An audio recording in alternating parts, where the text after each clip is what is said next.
এই নাস্তাগুলো দেখতে এত সুন্দর, না জানি খেতে কত মজা, তাই না? আসসালামু আলাইকুম সবাইকে, welcome back to my channel cooking studio by Arin. আজকে আপনাদেরকে ঘরে থাকা একটি ডিম আর ময়দা দিয়ে তুলোর মতো তুলতুলে নরম এই ফুলকো ফুলকো মজাদার নাস্তাগুলোকে সহজে বানিয়ে দেখাবো, যেগুলো খুবই কম সময়ে আর ঝটপট বানিয়ে ফেলতে পারবেন। বিশ্বাস করুন, এত সহজ এই নাস্তাগুলো বানানো, আপনি চা বসিয়ে দিয়ে ঝটপট বানিয়ে ফেলতে পারবেন। আর এই নাস্তাগুলোকে একবার বানিয়ে বেশ কয়েকদিন টেবিলে রেখেও খেতে পারবেন। তাহলে চলুন দর্শক, শুরু থেকে শুরু করা যাক। নাস্তা তৈরির জন্য প্রথমে একটি বোলের মধ্যে দিয়ে দিব 1 কাপ পরিমাণ কুসুম গরম পানি। এখন এর মধ্যে অ্যাড করে দিব 1/4 কাপ অর্থাৎ 4 টেবিল চামচ পরিমাণ গুঁড়া দুধ। হাফ চামচ পরিমাণ দিয়ে দিব লবণ। আর 1/4 কাপ অর্থাৎ 4 টেবিল চামচ পরিমাণ দিয়ে দিব চিনি।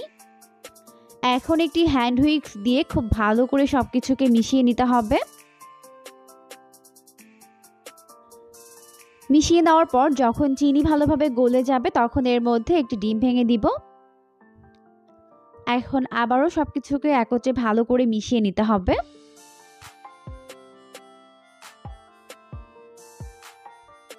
আর এখানে পানিটা এমন গরম থাকবে যাতে আঙুল চোবালে আঙুলটা সহ্য করতে পারে। খুব বেশি গরম না, আবার ঠান্ডাও হবে না। তো সবকিছুকে মিশিয়ে নেওয়ার পর এখন এর মধ্যে অ্যাড করে দিলাম 1 কাপ পরিমাণ ময়দা। আর দিয়ে দিলাম 1 টেবিল চামচ পরিমাণ ইস্ট।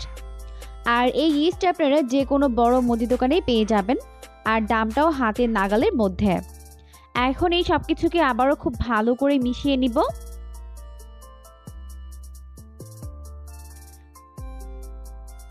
তবে মেশাতে মেশাতে আমি এখানে আরও 1/4 কাপ পরিমাণ ময়দা অ্যাড করব, অর্থাৎ 1 কাপ এবং আরও 1/4 কাপ পরিমাণ ময়দা আমরা এখানে ব্যবহার করব।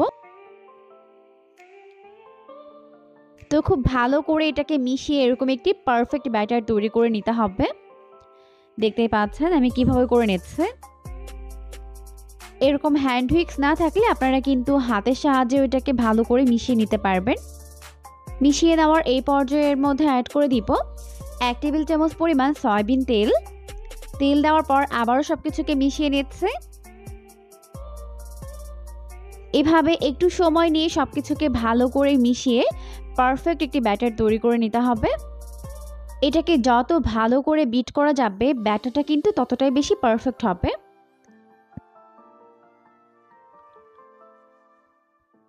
তো খুব ভালো করে এটাকে এরকম ফেটিয়ে নিয়েছে। আর এখন কিন্তু আমাদের ব্যাটারটি একদম রেডি হয়ে গেছে।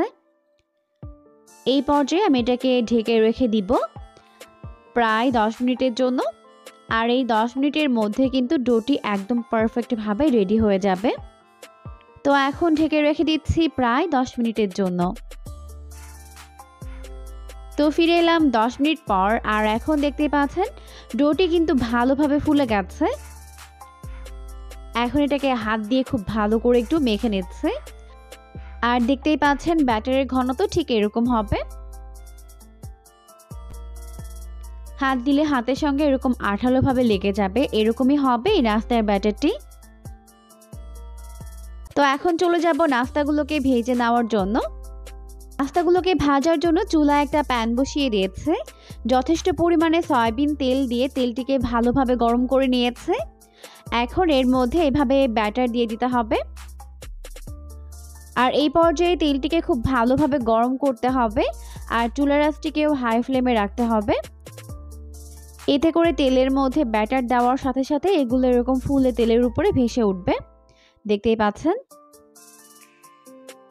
তো এখন একসঙ্গে যতগুলো ধরে আমি দিয়ে দিব।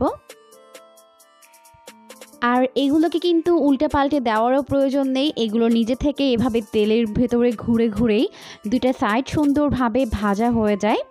দেখতেই পাচ্ছেন কত সুন্দর একটা কালার চলে এসেছে। এখন আমি এগুলোকে এইভাবে একটু উল্টে পাল্টে দিয়ে দুটো সাইড একটু গোল্ডেন ব্রাউন করে ভেজে নিব।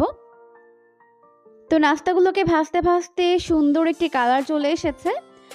এখন আমি এটাকে আরও প্রায় 2 থেকে 3 মিনিটের মতো হাই ফ্লেমে ভেজে নিব। তো উল্টে পাল্টে নাস্তাগুলোকে আমি এরকম গোল্ডেন ব্রাউন করে ভেজে নিয়েছি, দেখতেই পাচ্ছেন। এখন এইগুলোকে ভালোভাবে তেল ঝরিয়ে তেল থেকে উঠিয়ে নিচ্ছে। আর এই নাস্তাগুলোকে ডুবো তেলে ভাজার পরেও কিন্তু এর মধ্যে তেলের কোনো ট্রেস থাকে না। এই নাস্তাটি যে ডুবো তেলে ভাজা হয়েছে সেটা একদমই বোঝা যায় না। তো এখন আমাদের নাস্তাগুলো ভাজা হয়ে গেছে, এরপর আমি এগুলোকে তেল ছড়িয়ে উঠিয়ে নিচ্ছি। তো উঠিয়ে নাস্তাগুলোকে আমি একটি প্লেটের মধ্যে নিয়ে নিব। এই নাস্তাগুলো শুধুমাত্র দেখতে আকর্ষণীয় হয় না, খেতেও হয় দুর্দান্ত মজার। সকাল বিকেলে চায়ের সঙ্গে কিন্তু সার্ভ করতে পারবেন।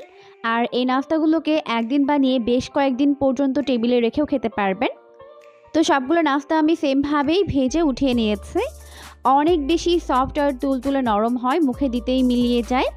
তুলোর মতো নরম এই নাস্তাগুলো কিন্তু পরিবারের ছোট বড় সবাই অনেক বেশি পছন্দ করবে।